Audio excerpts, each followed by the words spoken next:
The story of economic growth that we've been telling, along with all of the illustrations, can seem like a magical fairy tale. Magical fairy tales should end with a happily ever after. But that's only when everything goes right. That's only when you don't have evil stepmothers or big bad wolves getting in the way. So what are the obstacles to economic growth that we have to pay attention to? Well, the first thing is, step one, saving.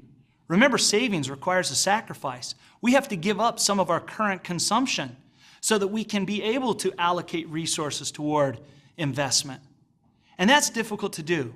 We have to make sacrifices. Now, sometimes it's because we don't have an incentive for it. Maybe there can be government policies or events, cultural shifts in the norms. Whether it's policy or norm, if the incentives to save increase and people save more, that can lead us down the road to economic growth. Saving more by itself isn't enough. That savings has to get reallocated toward investment. So the problem is that some of the people who are in a position to be able to save more are not the same people who want to go out and buy capital goods. The farmer who wants to buy the tractor so his farm can be more productive doesn't have enough resources to make that investment. But there's a college professor saving for retirement who has no interest in buying a tractor, but they would like to see the money that they've saved grow. Well, financial markets play a critical role in getting money from the people who are saving and making sure that that gets allocated. It gets redirected toward and gets into the hands of the firms that want to buy the capital, physical or human capital, that can be used to increase our productive capacity. Financial markets, or what we sometimes call loanable funds markets, play a crucial role in getting the resources that have been saved by the college professor into the hands of the farmer who wants to buy a tractor. And when he gets that tractor, it increases his productivity and sets us on the path to economic growth. This very important role of financial markets can be supported when the government has policies that make financial markets, that establish financial markets and make them more effective. In developing countries, establishing financial markets and making sure that they function well can be a very important step toward economic development. So government policies that make financial markets more effective can help us in the process of economic growth. Financial markets do a fairly good job of getting money into the hands of those who want to purchase physical capital. But with other forms of capital, like human capital, getting money into the hands of students who want to get education and vocational training can be more difficult. Because when a student doesn't pay back the loan, there's nothing that the lender can take back. And so this makes lenders less inclined to give loans for the purchase of human capital. One of the policies that government can take is to try to provide some guarantee that that loan will get repaid. This allows lenders to have a little bit more confidence to make those kinds of loans. And we definitely see this in college education. But even before we get to college education, we have primary and secondary education. And the benefits are so widespread that the government policy can be to just simply finance that education. By doing so, whether it's public finance of primary and secondary education or guarantees on loans for higher education or vocational training, this can lead to the development of more human capital, which can lead us down the path of economic growth. One other form of investment that we've talked about is investing in new technologies through research and development. One of the problems there is there's a lot of uncertainty. And even if they do discover something, well, it's hard to maintain control of that if you don't have intellectual property rights. It's hard to earn back the money that you invested in the research and development in the first place. One of the policies that government can have is to protect intellectual property rights through patent protection. That kind of protection will encourage people, private individuals, to make those investments. The other thing that the government can do is to finance research itself.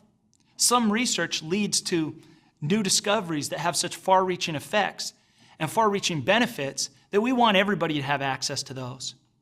And the way to do that is have the government provide public finance of those research projects. So whether it's patent protection so that more private individuals invest in research and development projects, or whether the government publicly finances research, either way, when we get those new technologies, that increases our potential to produce goods and services. Another form of capital that we haven't talked about to this point is natural capital. Natural capital is the stock of natural resources in an economy. Every year we use up some of those resources and they're depleted. But every year Mother Nature helps out by replenishing some of those natural resources, the renewable resources, and we can also make purposeful investments in natural capital. Remember, planting a tree is a form of investment. Now, with natural capital, we often underinvest because the benefits to the individual that plants it sometimes aren't as much as the cost. But the benefits to society can be great. When the government has policies that reduce the rate at which our natural resources are depleted, or provide incentives and encourage investment in natural resources, increases in natural resources are another important part of our overall capital stock. Increasing that capital stock leads to economic growth. Besides looking at some policies that are intended to increase economic growth, we have to look at other policies, some policies that are designed to deal with short-run fluctuations in the economy. Fiscal and monetary policy that you've learned about. While those policies may address short-run conditions in the economy, they can have long-run impacts. They can affect the rate of economic growth. This is hugely important. Those policies will have an impact on interest rates. If interest rates go up, investment spending goes down. That means we're going to have less of an addition to the capital stock. Less of an addition to the capital stock means our economy is not going to grow as much. On the other hand, if interest rates go down, investment spending goes up. Hey, we saw that in our last video. That investment spending increase causes aggregate demand to shift to the right, which increases production, but not productive capacity, not yet. In the following year, once the new investments, the new machines, tools, and factories come online and we're able to use those for productive purposes, our capacity increases and the long-run aggregate supply shifts to the right.